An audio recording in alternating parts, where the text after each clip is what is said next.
जी, article 17 ensure करता है, guarantee करता है कि हर शहरी का, हर शख्स का ये बुनियादी हक है कि वो किसी एसोसिएशन को ज्वाइन करे, किसी यूनियन को बनाए, उसको ज्वाइन करे, किसी पॉलिटिकल पार्टी को ज्वाइन करे।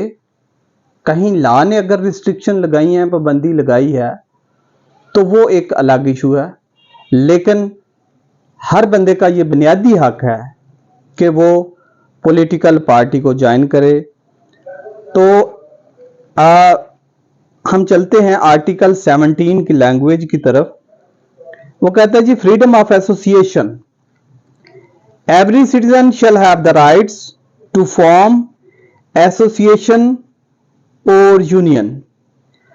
अब कॉन्स्टिट्यूशन कहता है कि हर शहरी का यह बुनियादी हक है, किसी एक इंडिविजुअल का नहीं, किसी गरीब और अमीर की डिस्टिंक्शन किए बगैर।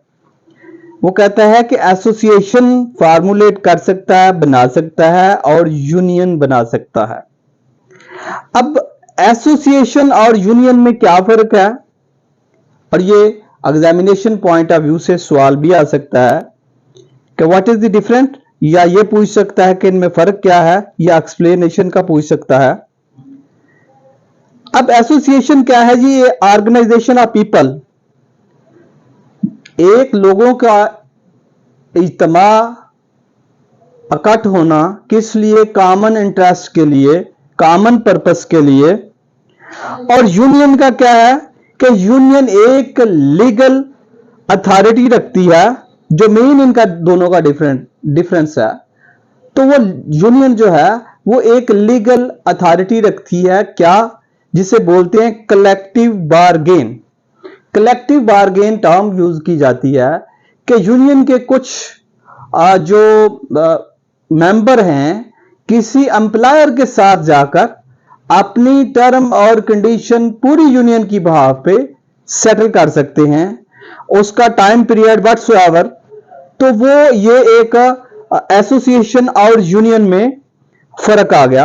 आगे कहता है subject to any reasonable restriction imposed by law, कि अगर कॉन्स्टिट्यूशन या कोई और लॉ अगर कोई पाबंदी लगाता है, किसमें? यूनियन की फार्मूलेशन में, एसोसिएशन की फार्मूलेशन में, तो फिर एक अलग बात है। In the interest of sovereignty और इंटेग्रिटी ऑफ पाकिस्तान, पाकिस्तान की सॉवरेनिटी के लिए और इंटेग्रिटी के लिए। इंटेग्रिटी का मतलब होता है सालमियत, और सॉवरेनिटी का मतलब होता है कि पावर टू गवर्न। अब इनमें भी वो difference examination point of view से पूछ सकता है कि दोनों में क्या फर्क है। तो क्या है सॉवरेनिटी? कि खुद मुख्तारी, और इंटेग्रिटी सालमियत। एक्ट इंटेग्रिटी क्या है? Intact honestly with strong moral character. तो ये दोनों में सॉवरेनिटी और इंटेग्रिटी में फर्क है। अब पाकिस्तान आगे कहता है जी पब्लिक ऑर्डर और मोरालिटी।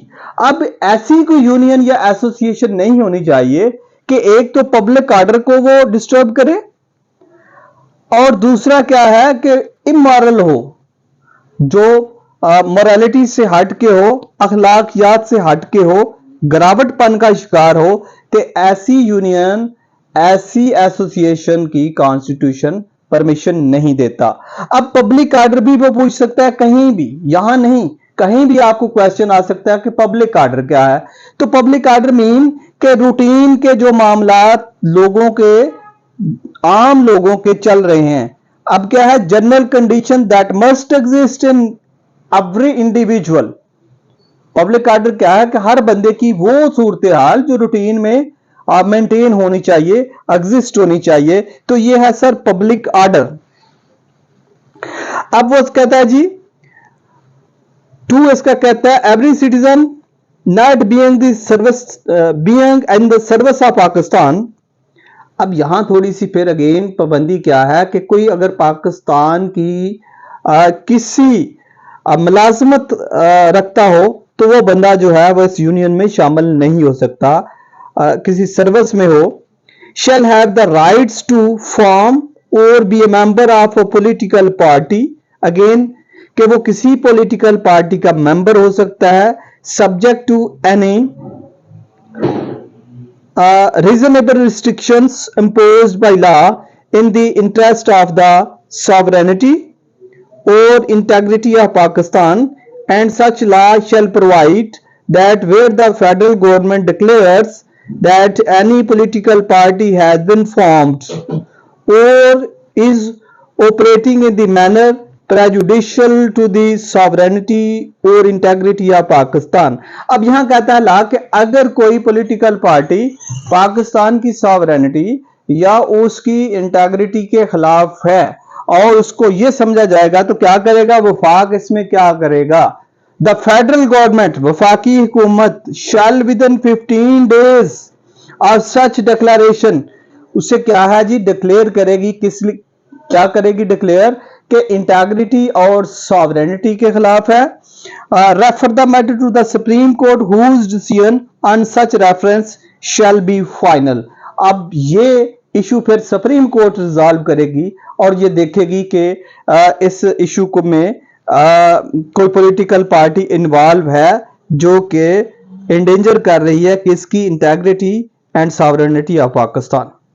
अब 3 इसका कहता है every political party shall account for, अब अकाउंट फॉर क्या, एक्सप्लेन करना, जवाबदाह होना, जस्टिफाई करना, क्लैरिफाई करना, for the source of its funds in accordance with law, कि कोई भी पॉलिटिकल पार्टी अपनी फंडिंग को अकॉर्डिंग टू लॉ वो बताएगी कि उसकी फंडिंग कहां से आ रही है और वहां कहां खर्चा किया जा रहा है। तो ये यहां कॉन्स्टिट्यूशन ऑब्लिगेशन एक लगाई गई पॉलिटिकल पार्टी के पे कि अपनी फंडिंग, सोर्स ऑफ इनकम और सारा जो है वो उसको डिटेल से बताए।